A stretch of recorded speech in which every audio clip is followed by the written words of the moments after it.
നമസ്കാരം, പുതിയൊരു വീഡിയോയിലേക്ക് എല്ലാവർക്കും സ്വാഗതം. ഇന്ന് ഞാൻ നിങ്ങളെ പരിചയപ്പെടുത്തുന്നത് നമ്മളുടെ അബ്യൂസ് ചെടികൾ എങ്ങനെ നടുന്നു എന്നുള്ളതാണ്.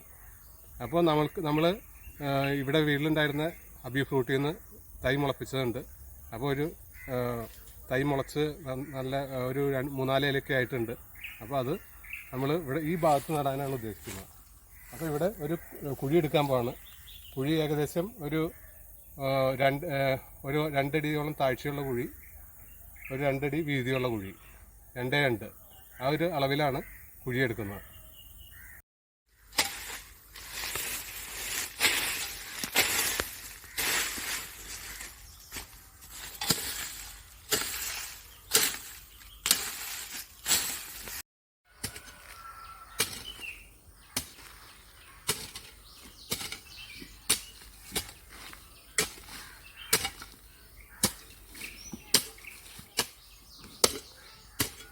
നമ്മളത് കുഴിയൊക്കെ റെഡി ആയിട്ടുണ്ട്.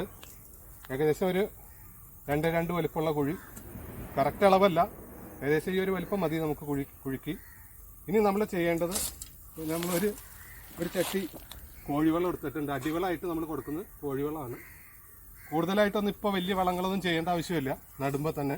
അപ്പോൾ ഈ കോഴിവെള്ളം മാത്രം അടിവളമായിട്ട് കൊടുക്കണം. അതിനുശേഷം നമ്മൾ തൈ നട്ട് തൈക്കൊക്കെ ഒരു കൂമ്പൊക്കെ വന്നതിന് ശേഷം നമുക്ക് സ്ലെറി അങ്ങനെയുള്ള സാധനങ്ങൾ ഒഴിച്ചു കൊടുക്കാം. അപ്പോൾ പെട്ടെന്ന് കയറി വരും. അപ്പോൾ നമ്മളിത് താഴെ ഇട്ടിട്ടൊന്ന് മിക്സ് ചെയ്ത് കൊടുക്കുകയാണ്. ഈ മണ്ണായിട്ടൊന്ന് മിക്സ് ചെയ്യണം. ഈ കോഴിവെള്ളം നമ്മളുടെ ഒരു 5-8 മാസം പഴക്കമുള്ള കോഴിവെള്ളമാണ്. പുതിയ കോഴിവെള്ളം എടുത്തിടരുത്, നല്ല ചൂടായിരിക്കും. പിന്നെ ഇത് നമ്മൾ നനച്ചും കൊടുക്കണം, നല്ല വേനലാണ്. അപ്പോൾ അത്യാവശ്യം നല്ല നനയും കൊടുക്കുക. അപ്പം ഇനി നമ്മൾ ചെയ്യുന്നത്, ഈ സാധനം നമ്മളുടെ മേൽമണ്ണ്, നമ്മൾ ആദ്യം വെട്ടിയിട്ട മണ്ണ്, അതായത് പുല്ലൊക്കെ ചെത്തിയിട്ട് മണ്ണ് കയറ്റിയിട്ടുമല്ലോ, ആ മേൽമണ്ണ് നമ്മൾ ഇട്ട് ഈ കുഴിയോട് മൂടുകയാണ്.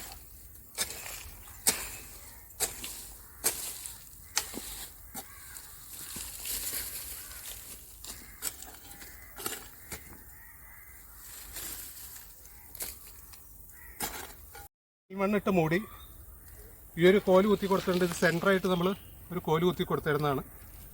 അപ്പോൾ എന്നിട്ടാണ് മണ്ണിട്ട് മൂടേണ്ടത്. ഈ കോലെടുത്തിട്ട് ആ ഭാഗത്ത് കണ്ട് നമ്മളൊരു ചെറിയൊരു പിള്ളക്കുഴി ഉണ്ടാക്കുക. ആ കുഴിയിലേക്കാണ് നമ്മൾ ആ കൂട്ടിയിൽ നിന്ന് നമ്മളുടെ അബ്യൂ ചെടി ഇറക്കി വയ്ക്കുന്നത്. തൈയാണ് നമ്മൾ നട്ടു കൊടുക്കുന്നത്. ഇത് നമ്മൾ കവറിൽ നിന്ന് പൊട്ടിച്ചെടുക്കാം. സൈഡ് ബ്ലേഡ് വെച്ച് കീറിയെടുക്കുന്നത്. ഈ തൈ ഏകദേശം ഒരു 2 മാസത്തോളം ആവാറായ തൈയാണ്.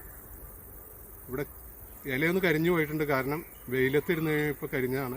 എന്നിട്ട് തണലത്തേക്ക് മാറ്റി വെച്ചാണ് തൈ. ഇപ്പോൾ കൂമ്പ് വീണ്ടും വന്നിട്ടുണ്ട്. ഇതെടുക്കാം. അപ്പോൾ ഇത് കട്ട് ചെയ്യണതിന് തലേ ദിവസം തന്നെ നന നിർത്തണം നമ്മൾ, അല്ലെങ്കിൽ നമ്മൾ കട്ട് ചെയ്യുമ്പോൾ മൊത്തം പൊടിഞ്ഞു പോകും.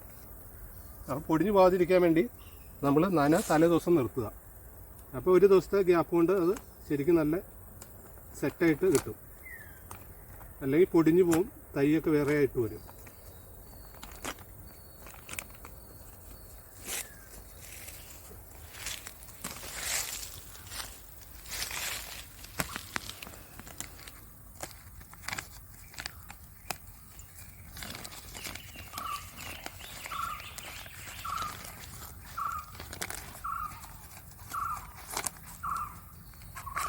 തൈ ഇറക്കി വെച്ചിട്ടുണ്ട്. സ്വല്പം പൊടിഞ്ഞുണ്ട്. കാരണം എന്താണെന്ന് വെച്ച് കഴിഞ്ഞാൽ നമ്മളുടെ ഒരു ദിവസം കഴിഞ്ഞ ദിവസം നനച്ചിരുന്നു. അപ്പോൾ അതിൻ്റെ നനവ് പൂർണ്ണമായിട്ടും പോയിട്ടില്ല. അപ്പോൾ 1-2 ദിവസമെങ്കിലും നമ്മൾ ഗ്യാപ്പ് കൊടുക്കുക. നനയ്ക്കുന്നത് 2 ദിവസം മുമ്പ് നന നിർത്തുക. അതിന് ശേഷം ഇത് ശരിക്കും സെറ്റായിട്ട് നമ്മൾ എടുക്കുകയാണെങ്കിൽ കറക്റ്റായിട്ട് കിട്ടും. ഇത് നമ്മളുടെ കുറച്ച് പൊടിഞ്ഞുണ്ട്. അപ്പോൾ വേറെ കുഴപ്പമൊന്നും വരില്ല. നമ്മൾ ഇനിയിപ്പോൾ മൂടി കൊടുക്കാൻ പോവാണ്. നമ്മൾ മൂടി കൊടുക്കുമ്പോൾ കുറച്ച് പൊക്കി കൊടുക്കണം, കൂന പോലെയാക്കി കൊടുക്കണം. വെള്ളം വന്ന് മഴ പെയ്താൽ കെട്ടാതിരിക്കാൻ. ചെറിയ തൈയായിരുന്നു, വേനലാണ്, മഴ പെയ്തായിരിക്കും. എന്നിരുന്നാലും നമ്മൾ ആ ഒരു കാര്യം ചെയ്തേക്കാം. എന്തായാലും മേളിൽ നിന്ന് ഒരു കൂമ്പാരം പോലെ വെച്ചേക്കാം. ഈ അബ്യൂ ചെടി നടുമ്പോൾ നമ്മൾ സ്ഥലം തിരഞ്ഞെടുക്കേണ്ടത് എങ്ങനെയാണെന്ന് വെച്ച് കഴിഞ്ഞാൽ ഒരു 50% വെയിൽ കിട്ടണം. അതുപോലെ തന്നെ ചെറിയ ഷെയ്ഡ്, അത്യാവശ്യം ഷെയ്ഡ് കുറച്ചൊക്കെ ഉണ്ടെങ്കിലും പ്രശ്നമൊന്നുമില്ല. അതിന് അബ്യൂ വളർന്നു വരും, കായൊക്കെ ഉണ്ടാവും. നല്ല വെയിലത്ത് കൊണ്ടൊന്നും നടരുത്. പിന്നെ ഇത് നടുമ്പോൾ നമ്മൾ വൈകിട്ട് നേരത്ത് നടുന്നതാണ് ഏറ്റവും ഉചിതമായ സമയം. പിന്നെ ഇപ്പോൾ ഈ നട്ട തൈക്ക് നമുക്ക് കുറച്ച് വെള്ളം ഒഴിച്ചു കൊടുക്കാം.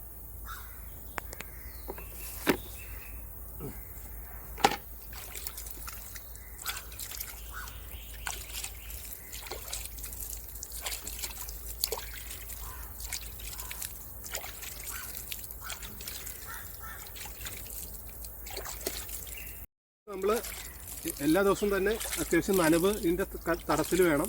അപ്പോൾ അതനുസരിച്ച് നനച്ചു കൊടുക്കണം. വേനൽക്കാലമാണ്, അപ്പോൾ ഇതിന് നമ്മൾ അല്പം ചൂടലും കൊടുക്കണം, ഡയറക്റ്റ് വെയിലടിക്കാതിരിക്കാനായിട്ട്. ഒരു കൂമ്പൊക്കെ വന്നതിന് ശേഷം നമുക്ക് വേണമെങ്കിൽ പതുക്കെ ചൂടലൊക്കെ മാറ്റാം, കുറച്ചുകൂടി തൈ വലുതായതിന് ശേഷം.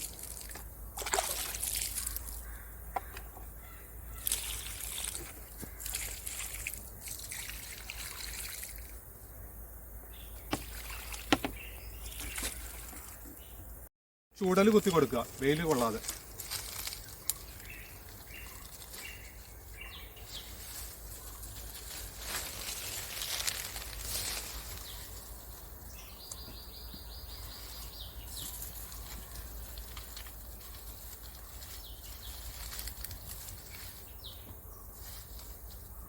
കൊത്തി കൊടുത്തിട്ടുണ്ട്.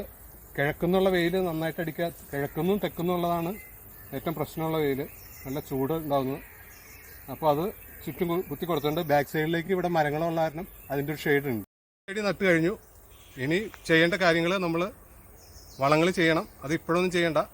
തൈകളൊന്ന് ചെറുതായിട്ടൊന്ന് വലുതായി വരുമ്പോൾ കൂമ്പൊക്കെ എടുത്തു കഴിയുമ്പോൾ നമുക്ക് സ്ലറി ഒഴിച്ചു കൊടുക്കാം. അപ്പോൾ അത് സെപ്പറേറ്റ് വീഡിയോ ചെയ്യാം. അപ്പോൾ ഈ വീഡിയോ നിങ്ങൾക്ക് ഇഷ്ടമായെന്ന് കരുതുന്നു. പുതിയൊരു വീഡിയോ വരും വരെ ഗുഡ് ബൈ.